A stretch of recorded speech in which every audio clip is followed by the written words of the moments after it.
was very intrigued by the chairman's chart earlier about productivity.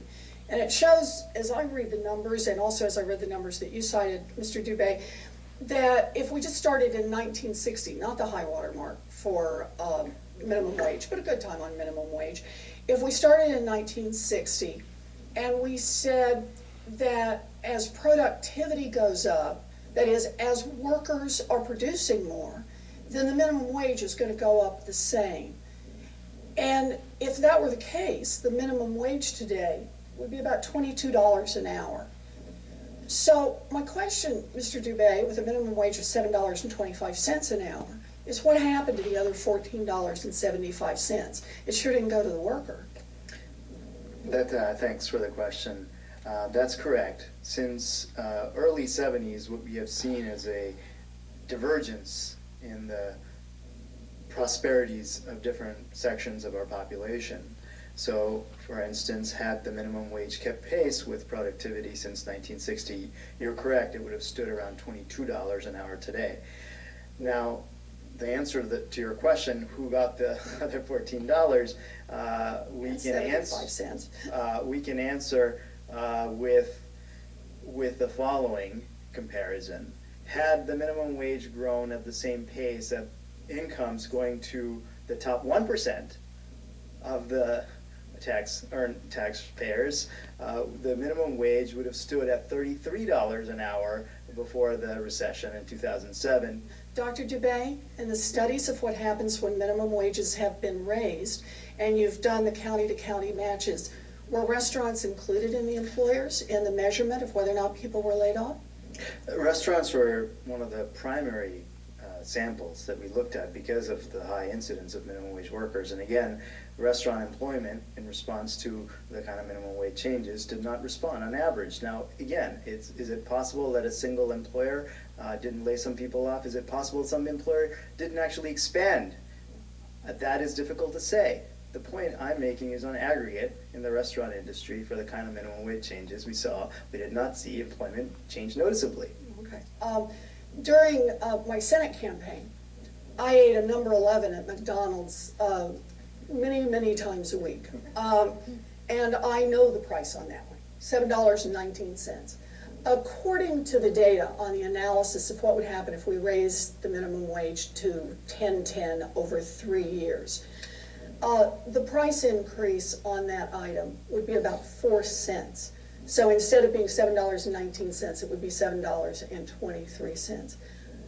Are you telling me that's unsustainable? All right, so look, there's a lot of great points there. There's a lot of areas where I disagree. Again, full disclosure, Elizabeth Warren is one of my favorite senators. But at some points, look, they go a little too far. Now, where is she right? Where are they right, actually? They're right about the productivity increase. So if you look at economic charts, they show that the productivity of the American worker has steadily risen from 1980 and onward. What happened to wages at the same time is they were stagnant, right? Now, if wages had increased with productivity, like what they're saying, then the minimum wage would be about $22 today, right? Now, I'm not disputing that. Those are the facts. And the way capitalism was sold to us is this idea of a rising tide lifts all boats. If the owner of your company does better, you will do better if you're the worker. So if good times come, they don't just come for the owner or the CEO, they come for the workers too. Well, that's not the way that it's actually been working. In fact, capitalism has not been a meritocracy. They try to suppress workers' wages as much as possible while they run out the back door with all the money, right? So look, that's where they're right, and I don't dispute any of that. But if you were to come up to me today and say, I have this bill to raise the minimum wage to $22, I'd say, that's nice, we can't do it that much. Now, look, I know a lot of you guys who listen to the program might disagree with me on this. You might be more progressive than I am.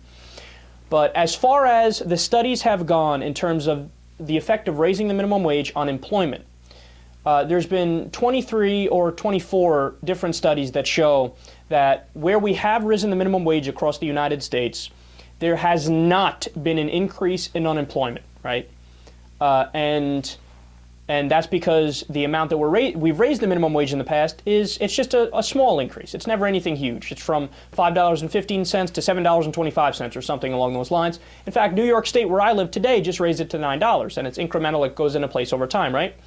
Now, if you raise it from $7.25 to $22, there are going to be a tremendous number of small businesses and even big businesses that lay off a lot of people, right?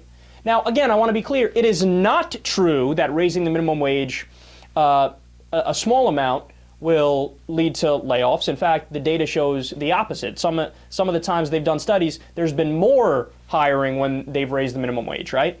But if you raise it from $7.25 all the way to $22, that will lead to layoffs. And furthermore, I don't think that it's a good idea to tie the minimum wage directly with worker productivity. And there's a good reason for that. So, the productivity has gone up from 1980 and onward, like we just established. But then when you have a major recession or a depression, people get fired and worker productivity also goes down at the same time. So if you tie it to productivity, then you'll have a minimum wage that fluctuates year in and year out. No, that doesn't make any sense. And that's honestly, it will lead to a lot of problems if you raise it that much. Now, with that being said, what number do I think is the perfect number for the minimum wage? I would say $12.50, because $12.50 is where it's, number one, it's a good compromise, and it's not too radical. It won't lead to layoffs. And that is the magic number where you no longer would have members of the working poor. So if you work a full-time job, you're not going to be living under the poverty line. And that's the most important thing to me. I think that's reasonable. I don't think that's asking too much. And after you raise it to $12.50, you tie it with inflation. And that makes sure that that number stays above the poverty line from now until as far as the eye can see. So, look, man, I love Elizabeth Warren. Again, she's one of my favorite senators. In fact, I don't think I've ever found an issue I disagree with her on before this one. But in this area, I mean, raising it to $22, I honestly think that's a little too far.